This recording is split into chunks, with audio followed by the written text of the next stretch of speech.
Bonsoir, bonsoir. Désolée pour la petite minute de retard, un petit incident technique, j'arrivais pas à me connecter. C'est bon, c'est parti. J'espère que vous êtes en forme, je suis ravie de vous retrouver.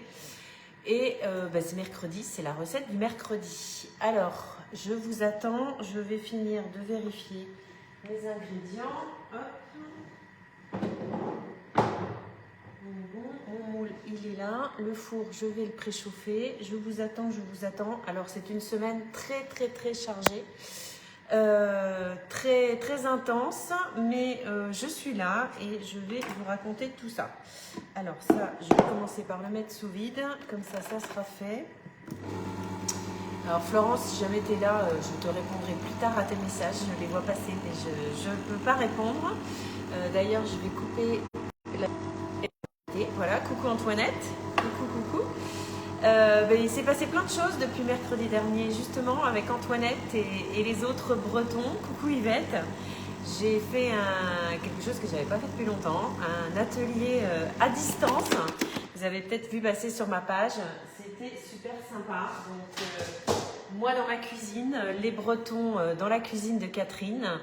Et c'était super sympa. On a cuisiné à distance. Donc, comme quoi... je peux aller partout sans me déplacer. Donc ça, c'est super sympa. Et j'espère que vous avez apprécié en tout cas l'atelier comme ceci. À défaut de pouvoir aller partout, je m'invite dans vos cuisines à travers vos écrans, comme ce soir en live ou en atelier comme avec Catherine. Coucou Claire, ou en vrai, comme chez Catherine, bientôt. Ça approche. Merci Claire pour ta commande. Merci à toutes, j'ai plein de merci à dire ce soir. Merci à toutes et à tous, s'il y en a, pour vos commandes pendant les jours anniversaires. Ça y est, c'est fini. Enfin, les jours anniversaires, c'est fini. Les jours sympas, il y en a d'autres. J'ai eu plein de belles commandes. Vous en avez profité. C'est très bien. Vous allez... être un petit peu patient parce que qui dit beaucoup de commandes, il n'y a pas que moi. Toutes mes collègues aussi ont eu beaucoup de commandes. Donc du coup, coucou Sandrine, coucou celles et ceux que j'ai pas vus encore. Va falloir attendre un peu que tous ces beaux colis se préparent et soient expédiés. Mais ça va bientôt, j'espère, arriver chez vous. Donc un autre merci à tous mes participants des ateliers présentiels et à distance de la semaine dernière. Et un gros merci, mais c'est pas fini, mais je vous le dis quand même, on est en plein dans notre atelier VIP. D'ailleurs, Claire, tu me diras ce que tu en penses, là ou en message autrement, ou en vrai plus tard. Toutes celles qui participent. C'est toute la semaine, on est en plein milieu, même pas. On est à J3, il y a encore plein de belles choses à venir. On a des super retours, vous êtes super participantes. J'adore. Et a priori, la magie Guy de Marle a l'air de continuer à faire son effet. Donc ça, c'est top. On approche des fêtes, on approche des recettes gourmandes. Mais ce soir, je vais encore vous proposer une recette... Une recette plus légère parce qu'on ne peut pas tout le temps manger de la pâtisserie, des gourmandises, etc. Alors la semaine dernière, c'était tatin d'endive avec la pâte feuilletée, c'était pas forcément léger. Ce soir, je vous propose autre chose. Une recette que je fais très régulièrement, c'est la saison, c'est un crumble salé. Pas sucré, je ne sais pas si vous avez l'habitude d'en faire, mettez-moi des petits messages. Alors normalement c'est aux 3 choux, chou-fleur, brocoli et chou romanesco. Coucou Janine.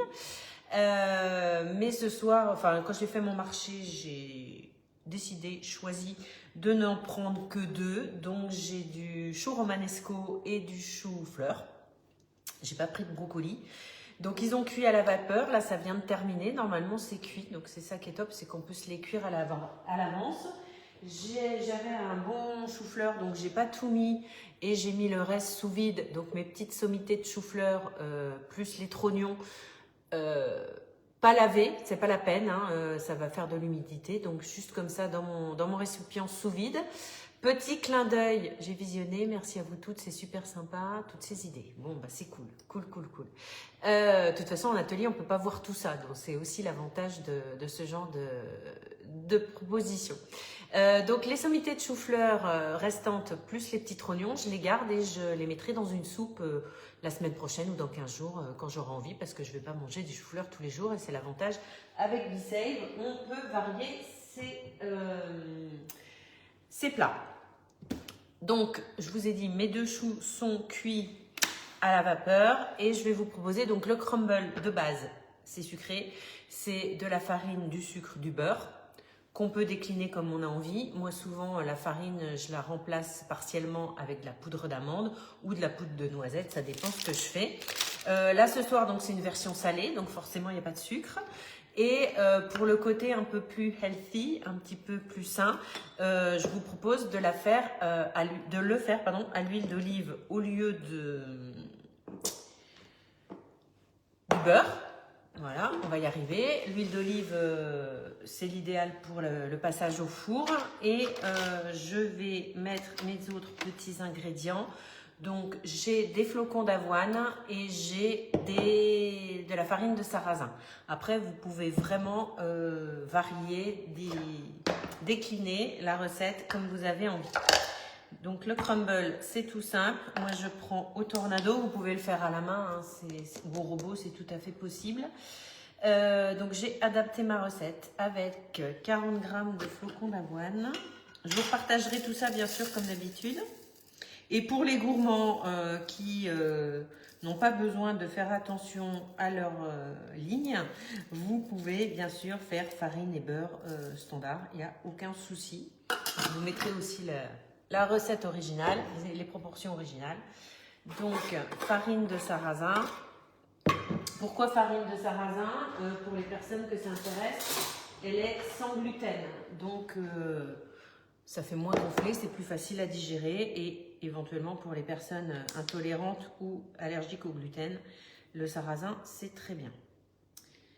Hop. Je vais allumer mon four.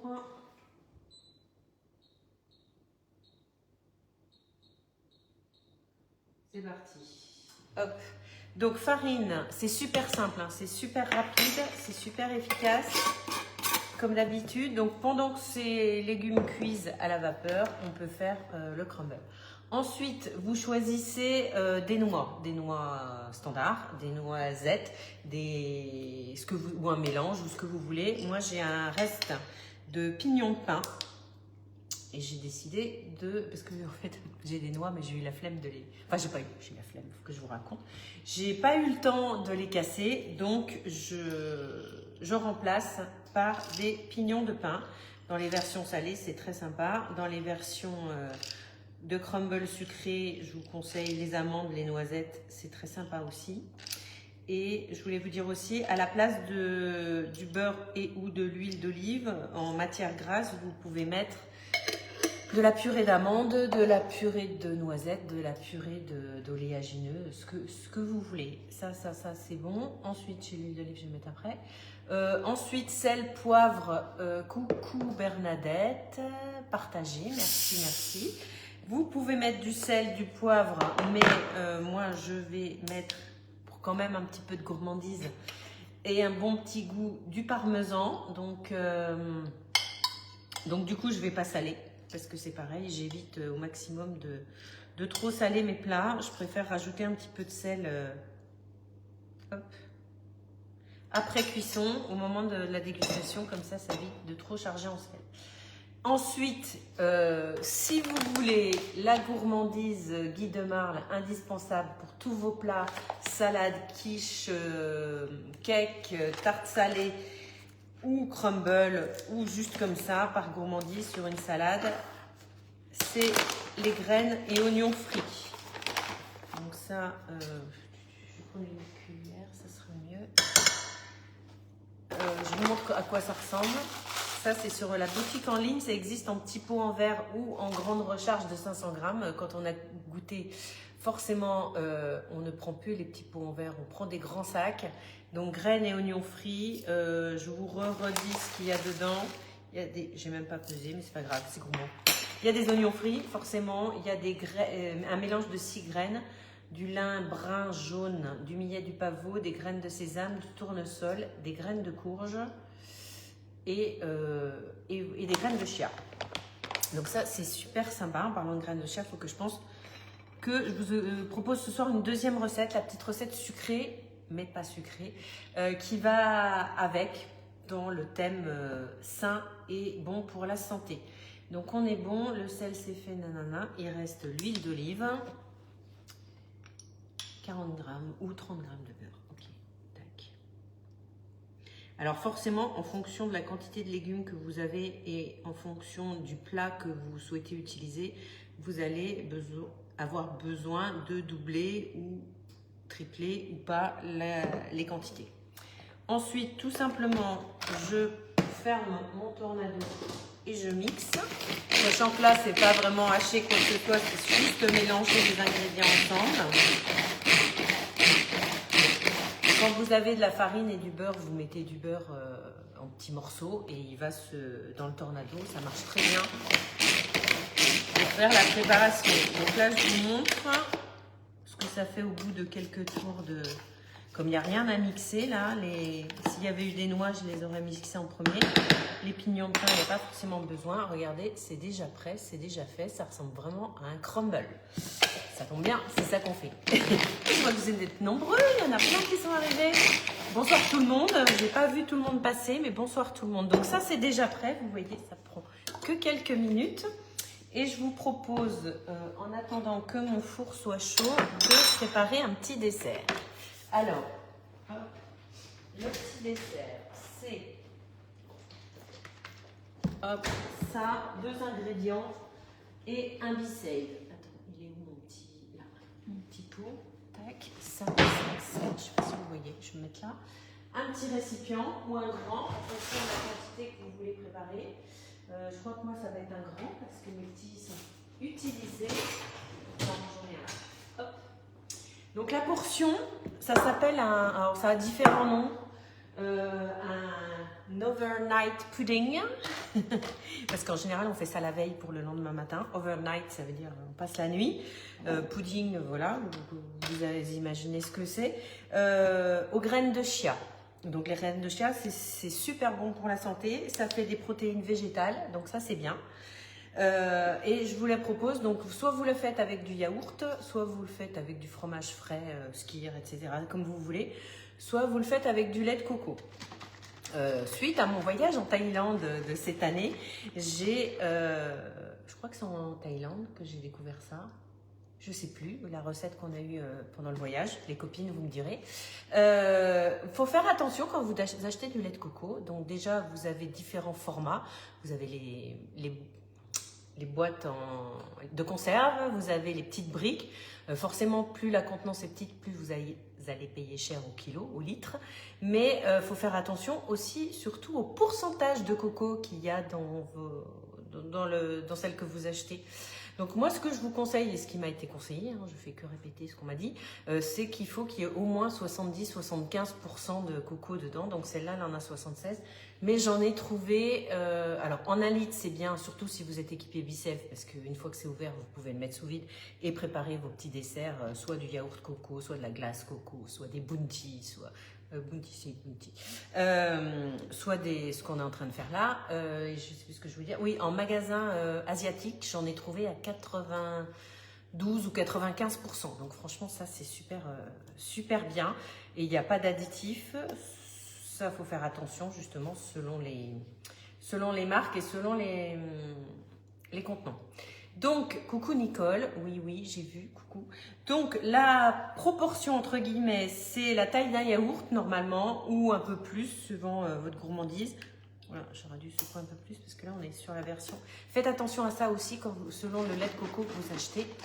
La crème de coco, c'est pas nécessaire pour cette recette-là, mais... faites attention, c'est pas souvent, mais c'est pas toujours bien mélangé, surtout si vous prenez des boîtes de conserve, vous avez la matière sèche en haut et le liquide en dessous, et donc il faut bien mélanger à la cuillère magique avant de prendre votre proportion. Sinon, sinon vous avez soit que de l'eau de coco, soit que de la pulpe, donc c'est pas l'idéal. Voilà, donc là il est bien. Donc moi je vais mettre 125 grammes parce que j'évite d'être trop gourmande. Vous pouvez bien sûr aromatiser votre lait de coco, votre yaourt, le sucrer, l'aromatiser avec de la vanille, avec une saveur qui vous fait envie. Ou le laisser nature et du coup, vous allez l'aromatiser après, au moment de la dégustation. Donc comme je vous disais, ça s'appelle de base, la recette que j'ai là, un overnight pudding de chia. L'idée c'est de le préparer la veille. Coucou Leïla, coucou Martine, coucou Sandrine, coucou tout le monde. Donc vous le préparez la veille et vous le laissez les graines de chia gonfler toute la nuit pour le déguster le lendemain. L'avantage avec BeSave, c'est qu'en un quart d'heure, 20 minutes, max, puisqu'on augmente la vitesse de marinade ou de réhydratation des légumes secs, et bien c'est que, alors je ne sais pas si vous savez ce que c'est des graines de chia, c'est comme ça, c'est des petites graines noires, ça ressemble un peu à des graines de lin, et en fait ça peut remplacer plein de choses, soit dans votre alimentation, soit dans vos recettes, donc ça c'est top. Donc normalement la dose c'est 15 grammes, en plus on en met très peu, 13, 14, 15, 14. Vous pouvez en mettre dans vos gâteaux, vous pouvez en mettre dans votre préparation. Hop. Je crois que j'avais trouvé un article, je vous le repartagerai pour aller avec. 15 grammes, allez hop. Et ensuite, tout simplement, vous mélangez tout ça, tout ensemble. Est-ce qu'il y a des questions? Non, j'en vois pas. Hop. Alors, comme je vous disais, ça va beaucoup s'épaissir, la graine de chia va vraiment compacter le lait de coco et faire vraiment une crème très épaisse, voire compacte. Donc surtout, ne prenez pas de la crème de coco, parce que la crème de coco, c'est déjà très dense en texture, donc c'est pas la peine du tout. Le lait de coco, le yaourt, comme je vous ai dit, c'est très bien. Donc ensuite, si je veux manger ça ce soir en dessert, c'est bien parce que j'ai pas besoin d'attendre le lendemain. Je mets sous vide avec mon BeSave. Petit clin d'œil à Pauline. Pauline avec qui j'étais en rendez-vous ce matin pour lui expliquer BeSave. Voilà, c'est prêt, c'est fini. Donc c'est sous vide et je vous ferai une petite, vous voyez là c'est très liquide. Je vous ferai une petite vidéo tout à l'heure après le live pour vous montrer comment c'est quand c'est prêt. Donc ça, vous pouvez le manger nature si vous êtes habitué à ne pas manger de sucre. Si vous aimez bien le côté un petit peu sucré mais que vous voulez rester sur le côté sain, vous pouvez juste rajouter des fruits de saison. Ça peut être des kiwis en ce moment, ça peut être des bananes, ça peut être voilà ce que vous avez envie. Vous pouvez rajouter du miel, vous pouvez rajouter et du miel et des fruits, vous pouvez rajouter des fruits secs, des amandes effilées, etc. Enfin, ou de la coco râpée si vous êtes sur une base de coco. C'est vraiment super sympa. Je voulais juste, avant de finir ma recette, je suis là, j'ai encore plein de temps, montrer, parce que je fais un petit complément à Pauline de ce matin, mon saumon. Donc idéalement le poisson, moi j'évite de le garder trop longtemps sous vide cru parce que ça me fait un peu peur, mais voilà, c'est moi. Donc hier soir, non pas hier soir, il y a 2 jours, j'avais préparé des saumons pour une autre recette.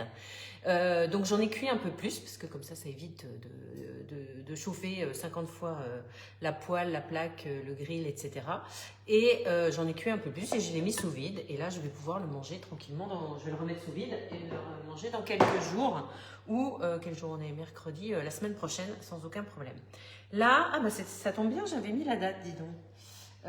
J'ai fait pour l'atelier digital plein de vidéos que vous aurez peut-être la chance de voir passer ceux qui ne sont pas dans l'atelier digital en préparation des fêtes. Et j'ai fait des pré-fous. Des pré-fous, vous savez peut-être pas ce que c'est. C'est des petits pains gourmands qu'on sert à l'apéro avec une persillade. Et c'est pareil, la persillade, au lieu de la faire au beurre, j'ai choisi de la faire à l'huile d'olive. Voilà, c'est mon choix. Je les ai mis au congèle et ils sont prêts à être mangés pendant les fêtes ou avant. Et il me restait du persil, donc je l'ai mis sous vide. Donc le 12 novembre, donc ça fait une semaine. Et voilà, regardez mon persil sous vide. Alors, la magie de Bicève, c'est que ça conserve entre 2 et 5 fois plus longtemps les aliments. Mais là où c'est le plus magique, enfin moi je trouve, et mes clientes sont d'accord, les plats cuisinés 15 jours, c'est top. Mais tout ce qui est feuillage, c'est-à-dire du persil, du basilic, de la menthe, de la salade, des endives, etc., on peut aller jusqu'à 3 semaines de conservation. Donc ça, c'est top. Je remets ça tout ça sous vide après, c'est le même principe, vous avez compris. Et je vais finir ma recette de crumble de chou. Alors, je fais un petit peu de place. Donc là, j'ai le chou romanesco. Et là, j'arrive tout de suite. Je vais essayer de ne pas me brûler. Parce que j'ai mis mes gants à la vie. Tac. Je vais vous montrer l'assemblage. C'est très simple. Alors, dans le plat de votre choix, en fonction du nombre de convives et de la quantité d'ingrédients que vous avez, vous allez pouvoir choisir le plat qui vous fait envie. Donc là, moi, j'ai choisi le moule rond classique, mais je pense que si je me trouve le carré, je me suis servi pour... Ah si, il est là-bas sur ma table de Noël. Bon, c'est pas grave. Le grand plat rectangulaire, si vous êtes très nombreux et ou si vous voulez faire un grand plat. Ou le moule carré, il arrive. Hop, je vais en profiter pour remontrer ça avec. Je vais vous faire un peu de teasing. Vous savez ce que c'est le teasing? Le teasing, c'est vous donner envie pour la prochaine fois. Mercredi prochain, on va travailler avec ça. Donc, je vais rester sur le même moule. Comme ça, vous ne serez pas perturbés. Donc là, ça, c'est la déco, c'est le tapis décor qui va dans le moule carré et qui vous fait des super petits décors de Noël. Je ne vous dis pas ce qu'on va faire dedans, je vous garde quand même un peu de surprise. Et du coup, je vais faire mon crumble directement dedans. Donc tout simplement, je mets mon chou-fleur cuit à la vapeur. Vous pouvez le cuire comme vous voulez, hein, suivant comment vous avez l'habitude. Hop. Le chou romanesco. Hop, oui, j'ai bien fait de prendre le gros carré. Voilà. On mélange un peu. Si vous êtes très gourmand, vous pouvez rajouter un peu de crème ou un peu de beurre dans votre base de légumes. Oh, regardez ça comme c'est beau. Ah oui, ça, j'en ai parlé avec Flo, j'ai dit que j'allais vous le dire. Regardez, petit clin d'œil à Manon, ma fille, la maman de Louis. Regardez comme c'est beau. Ça, c'est une magie de la nature qui fait que, en fait, le chou romanesco, ce sont des petites formes géométriques qui se répètent à l'infini. En fait, si on regarde ça de près ou au microscope, c'est toujours la même forme, que ce soit des petites pousses, des petites sommités ou des grandes.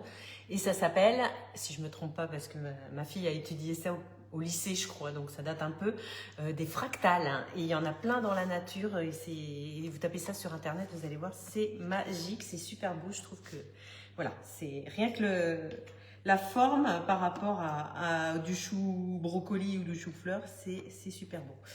Voilà, donc je vous disais, vos légumes comme ça, vous rajoutez un petit peu de crème ou pas, vous rajoutez un petit peu de beurre si vous avez envie. Moi, je vais juste rajouter... Oups. Alors, je vous dis pas, si je vous dis quand même, j'ai un lave-vaisselle au milieu de ma cuisine. Allez, je vous montre. D'habitude, je vous montre pas mon bazar, mais là, franchement, ça vaut le coup. Attendez, je vous retourne parce que ça, c'est moi. Voilà, j'ai un lave-vaisselle mort au milieu de ma cuisine. Il a vécu, il est HS. J'attends le nouveau dans les prochains jours. Mais c'est un peu le bazar. Il a tourné pour la dernière fois ce matin, mais c'est fini. J'arrête, j'abandonne. Il a fait son temps. Donc, hop. Donc là, je vous disais que j'allais mettre un petit peu de... Comment ça s'appelle? De muscade, parce que j'aime bien. Voilà. Et je vais... Alors, à ce niveau-là, vous pouvez saler ou pas. Mais comme je vous ai dit, moi, il y a du parmesan dans ma pâte à crumble. Donc, je ne vais pas rajouter de sel. Je suis une gourmande de base de nature, mais je suis gourmande en sel aussi. Et du coup, j'essaie de j'ai réussi à limiter énormément le sucre. Donc maintenant, je suis passée au sel. Donc c'est pas bon pour la santé, le trop de sel. Voilà, et ensuite on répartit son crumble. J'aurais pu en faire plus, je pense. Sinon, je vais en refaire un petit peu après. Sur toute la surface de mes légumes, comme si vous faisiez un crumble aux fruits. Mais vous verrez, je faut sincèrement tester ça. Alors, si vous n'aimez pas les choux, choux-fleurs, choux romanesco, choisissez des autres légumes. Ça marchera très bien aussi. Mais en été, on peut faire des crumbles de courgettes, on peut faire crumble d'aubergines, mélange tomate. Enfin voilà, on peut faire absolument tout ce qu'on veut. Hop, allez, on est parti. Ça, c'est bon.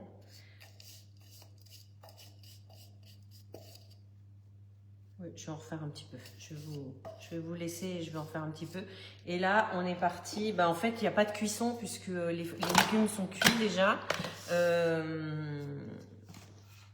La farine, l'huile d'olive et tout ça, on va juste faire gratiner un petit peu avec le parmesan. Donc, je pense que 20 minutes au four, ça sera largement bien. Voilà, je vous remercie. Encore un grand merci à tous et à toutes pour votre fidélité. Merci encore pour tout. Je vous donne rendez-vous donc, on a dit mercredi prochain pour une recette, parce qu'on ne peut pas manger que des légumes tout le temps, donc on va passer sur quelque chose d'un petit peu plus gourmand la semaine prochaine. Une fois de temps en temps, ça fait du bien.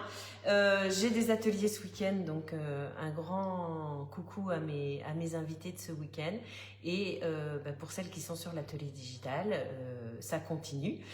Merci à toutes. Pour les Bretons, les Bretonnes, encore un peu de patience. Vos commandes vont arriver et les recettes vont arriver avec très bientôt.